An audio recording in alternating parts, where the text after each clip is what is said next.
G'day guys and welcome to Aussie English. My objective here is to teach you guys the English spoken down under. So whether you want to speak like a fair dinkum Aussie or you just want to understand what the flippin' hell we're on about when we're having a yarn, you've come to the right place. So sit back, grab a cuppa and enjoy Aussie English.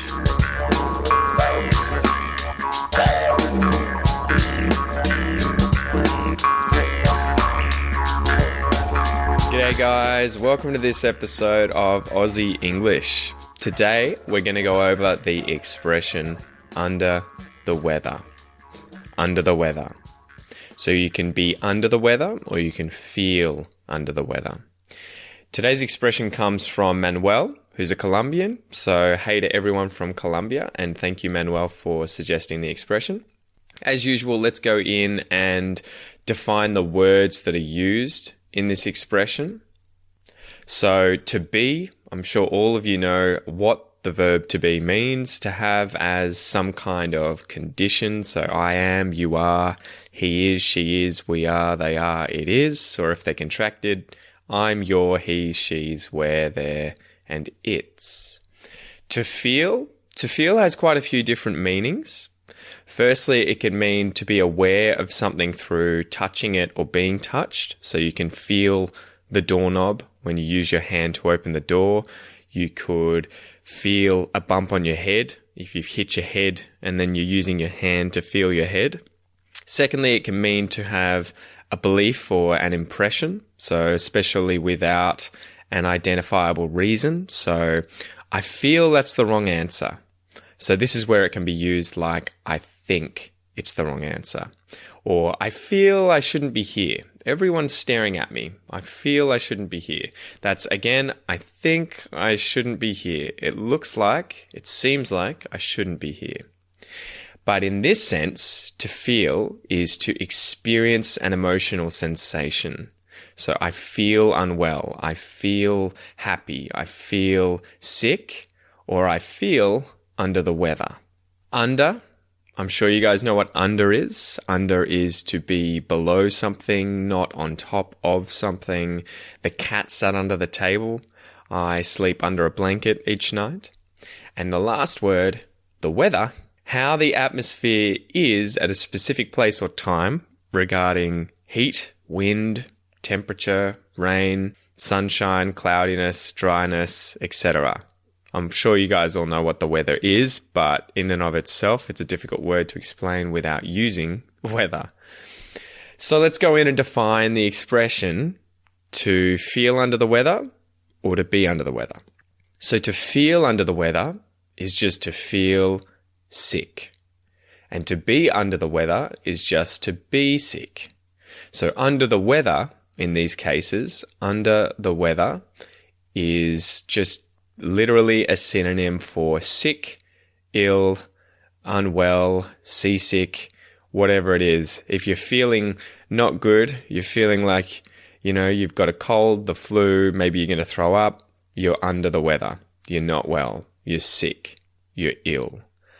So you can be under the weather, where obviously it's something that you are. It's the condition you have, or you can feel under the weather, where it's the way that you are experiencing a feeling. You feel under the weather, you feel sick.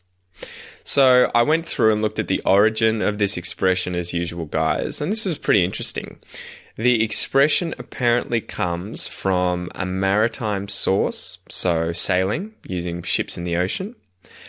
Back in the day, when a sailor was sick, he was sent down below to help his recovery, under the deck, and out of the way of the weather. And in the old days, to be under the weather or to feel under the weather, it would be said if you felt seasick or adversely affected by the weather itself.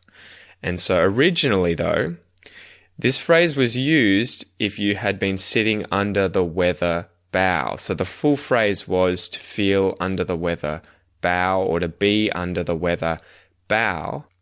And to be under the weather bow meant to be located on the side of the boat that had been hit by all the bad weather. So imagine that all the wind is coming from one direction, all the rain is coming from one direction.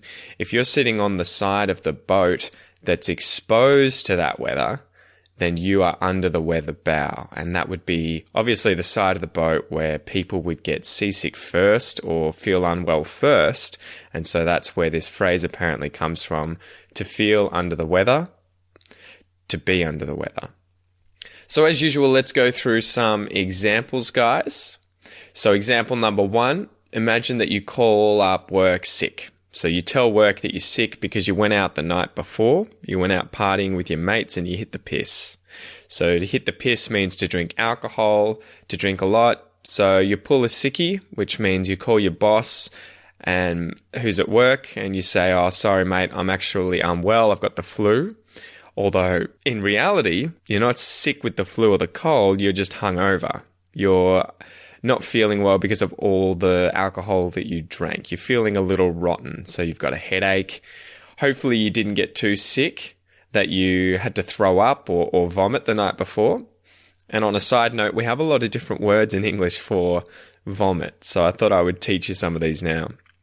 Normal ways that are okay for all kinds of English are to throw up, to vomit, to be sick, to heave, and to regurgitate. This will be used in all forms of English.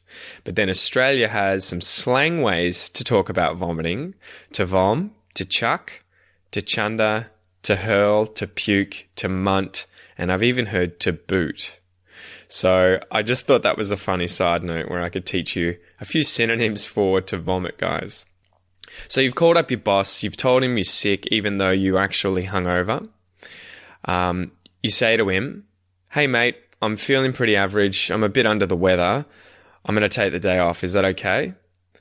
Hopefully your boss is understanding and he tells you that it's okay to take the day off. Maybe he says to you, "No worries mate, go for it. See you tomorrow."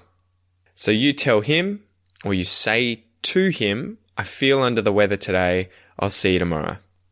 Example number 2, imagine that you skip school by pretending to be sick. So you're not actually sick this time, you're not hungover, you're a kid, you're a teenager, and you wake up in the morning and you just decide for whatever reason, "I don't want to go to school today. I'm going to tell my parents I don't feel well and they're going to give me the day off." So you convince your parents that you're unwell, that you've got a temperature because you have a cold or something, you pretend to be sick. After your parents go to work and leave you at home, you message your friends at school, maybe they're still at school, and you tell them via a text message that you scored the day off by pulling a sickie, and you said that you had felt under the weather to your parents. So you could tease them with a message telling them that, "I told my folks I'm feeling under the weather today and I scored the day off. I got the day off." So you tell your friends, or you say to your friends, "I pulled a sickie and I got the day off school." Example number 3, this time you are actually sick. So you're not pretending to be unwell or ill or sick, but you actually are sick. So you're not pulling a sickie this time to get off work or out of school. This time you want to go to a film or an event or a party with friends, but because you're sick, because you've got the flu, because you've got a cold, nothing too major hopefully, but you've got a sore throat, a cough, a headache, as well as a temperature, you aren't able to go. So you're feeling pretty crook, you're feeling a bit rotten, and you decide that instead of going out with your friends, it's probably better to hit the hay, to go to bed at a reasonable hour, so to get some rest. And you might tell them via a message or a phone call. You might call them up and you might say to your friends, "Hey guys, I would have loved to have come tonight, but I'm feeling under the weather." Or you might just tell them in a message, "Hey guys, sorry I can't come. I'm a bit under the weather today. I'm under the weather." So you say to your friends, or you tell your friends that you are under the weather. So as usual, guys, let's go through a listen and repeat exercise, and we'll do this in the present continuous. I am feeling, I am being, I am doing, etc. So listen and repeat after me and practice your pronunciation. Under the weather. Under the weather. Under the weather. Under the weather. I'm feeling under the weather.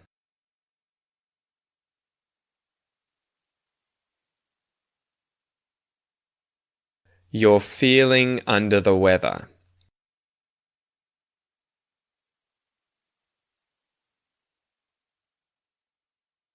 He's feeling under the weather.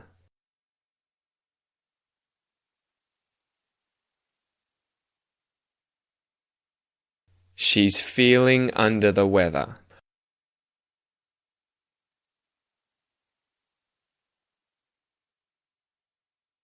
We're feeling under the weather.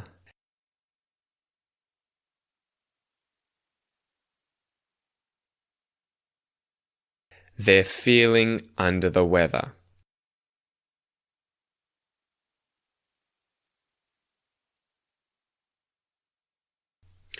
Good job, guys. As something to point out here as usual for the pronunciation and connected speech part of these episodes, I want you to focus on the fact that the words that end in ER in these sentences, we as Australians don't pronounce the R. At least in the examples in this sentence, we don't pronounce the R. You'll hear under and weather.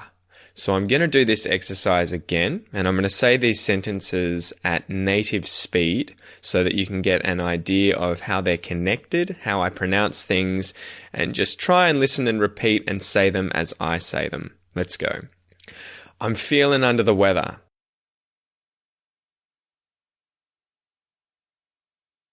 You're feeling under the weather.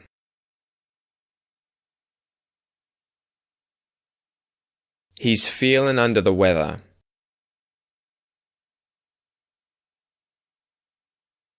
She's feeling under the weather.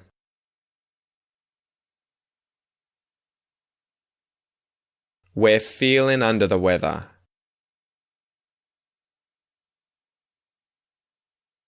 They're feeling under the weather.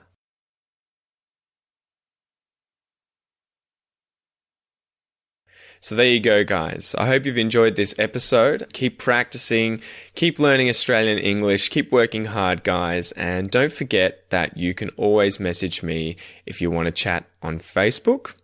And if you want to upgrade your learning and get all of the bonus exercises for today's episode, which include practicing the words tell versus say, as well as the past tense in the grammar section and the pronunciation of words ending in ER and how they connect to other words in the pronunciation section, then definitely check out the Aussie English Supporter Pack. And I'm actually about to change the $1 for 1 month to $1 for 1 week.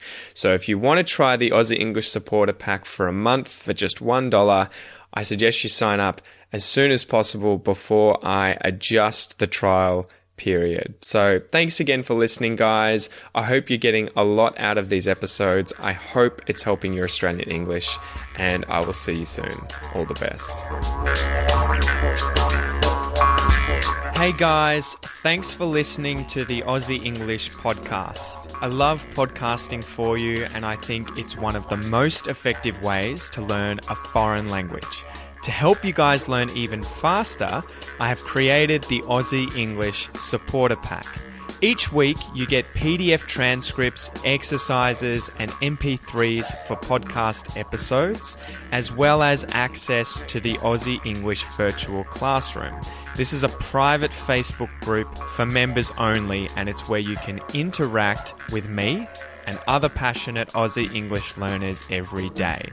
If you want to take your English to the next level, visit www.theaussieenglishpodcast.com and click Learn English Faster.